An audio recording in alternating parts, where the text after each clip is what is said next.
तो नमस्कार दोस्तों, स्वागत है आपका एनके फाइनेंस स्टॉक्स की अगली वीडियो में। तो बेसिकली आज भी हम एक एनबीएफसी के ऊपर बात करेंगे। उत्कर्ष उत्कर्ष अपनी क्या पॉलिसी लेके आया नवंबर के महीने में।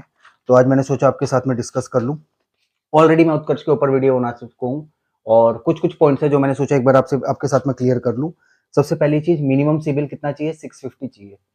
जो उत्कर्ष में लॉगिन के लिए मिनिमम सिबिल जो चाहिए वो चाहिए 650। अगर आपका 650 या 650 से ऊपर कोई सिबिल है तो आप उत्कर्ष में अपनी फाइल को प्रोसेस कर सकते हो। ये उन कस्टमर्स के लिए है। वैसे बेसिकली देखा जाए तो 700 से नीचे का सिविल है तो ओवरड्यूज वगैरह हो जाती है। लेकिन काफी कस्टमर्स ऐसे होते हैं कि जैसे लोन ले लिया, कोई एक्सीडेंट हो गया या कुछ ऐसी कोई फाइनेंशियली मिस मतलब की कंडीशन हो जाती है कि 3-4 महीने कस्टमर ईएमआई नहीं दे पाते, लेकिन वो बाद में अपनी ईएमआई को रेगुलर कर देते हैं। तो ओवरड्यू नहीं है, लेकिन सिविल कुछ रीजन से ड्रॉप हो गया तो उनके लिए अच्छा है। 650 सिविल पे भी कॉल ले लेंगे, मिनिमम जो सिविल चाहिए। ठीक है, अब इसमें मैं बता देता हूँ सिविल इंक्वायरीज। सिविल इंक्वायरीज जो आपकी होनी चाहिए, अगर एक महीने में 30 दिन के अंदर आपकी मैक्सिमम 5 सिविल इंक्वायरी होनी चाहिए, मैक्सिमम 5। और 2 महीने में 60 डेज में 2 महीने में मैक्सिमम 8 सिविल इंक्वायरी होनी चाहिए, मैक्सिमम 8। 9 भी इनकी होनी चाहिए। पहले महीने में 5 सिविल इंक्वायरी होनी चाहिए, छठी इस पे इनके ये कॉल ले लेंगे। और 60 दिनों में 2 महीनों में मैक्सिमम 8 इंक्वायरीज होनी चाहिए।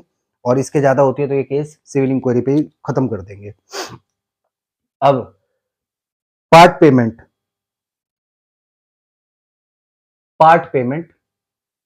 और फोरक्लोजर।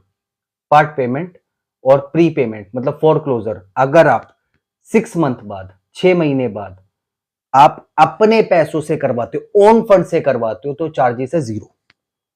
ठीक है, ओन फंड से कोई चार्जेस नहीं है। अगर चाहे आप पार्ट पेमेंट करो, चाहे आप फोरक्लोज करो, 6 महीने के बाद अपने पैसों से करोगे तो चार्जेस 0 है। अगर आप बीटी करवाओगे तो उसके ऊपर चार्जेस एप्लीकेबल है। टेन्योर इनका जो है 12 महीनों से लेके 84 मंथ का है। ठीक है, वो मेरे से केस बाय केस आप पूछ सकते हो अगर किसी को भी अपना केस को डिस्कस करना है तो।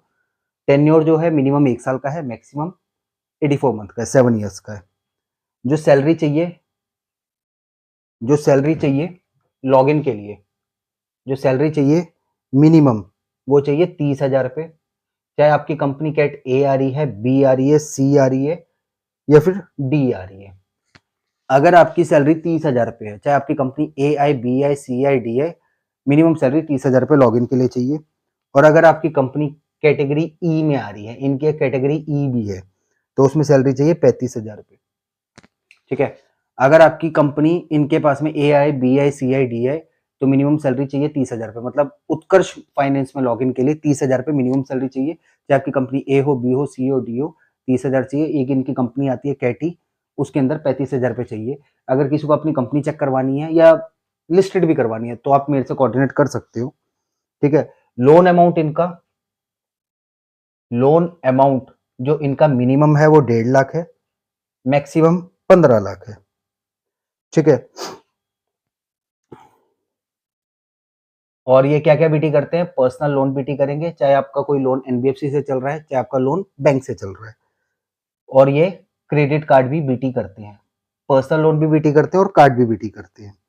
ठीक है, और अगर आप क्रेडिट कार्ड इसमें उत्कर्ष में बीटी करवाते हो तो आपका पर्सनल लोन होना मैंडेटरी है।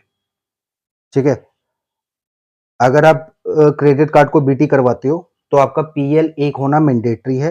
एप्लीकेशन लोन ये बीटी नहीं करता। और 100% अगर आपने कार्ड यूज कर रखा है, 1 लाख की लिमिट है, 1 लाख आपने पूरा यूज कर रखा है, ओवर लिमिट नहीं होना चाहिए। 1 लाख आपका कार्ड का आउटस्टैंडिंग है और 1 लाख आपने यूज कर रखा है। 100% अगर कार्ड यूज कर रखा है तो भी ये उसको बीटी कर लेंगे। लास्ट 6 महीनों में कोई बाउंसिंग नहीं होनी चाहिए। अगर आप यहाँ पे कोई बीटी करवा रहे हो, कोई जैसे सपोज करो आपके 2 लोन चल रहे हैं, एक एक्सिस से एक आईसीआईसी से, आप दोनों बीटी करवाना चाहते हो। ठीक है, पिछले 6 महीने की बैंकिंग मांगेंगे, लास्ट 6 मंथ की, और उसमें कोई बाउंस नहीं होना चाहिए। मिनिमम आरओआई, मिनिमम जो रेट ऑफ इंटरेस्ट है वो 13 का है इसमें, मैक्सिमम 22-23 है। मिनिमम जो रेट ऑफ इंटरेस्ट है वो 13 का है। नॉर्मल से डॉक्यूमेंट चाहिए, पैन कार्ड, आधार कार्ड, 3 महीने की सैलरी स्लिप, 3 महीने की बैंक स्टेटमेंट। अगर आप कोई लोन बीटी करवा रहे हो तो उसका शेड्यूल। अगर कोई आप कार्ड क्रेडिट कार्ड बीटी करवा रहे हो तो उनकी कार्ड की स्टेटमेंट।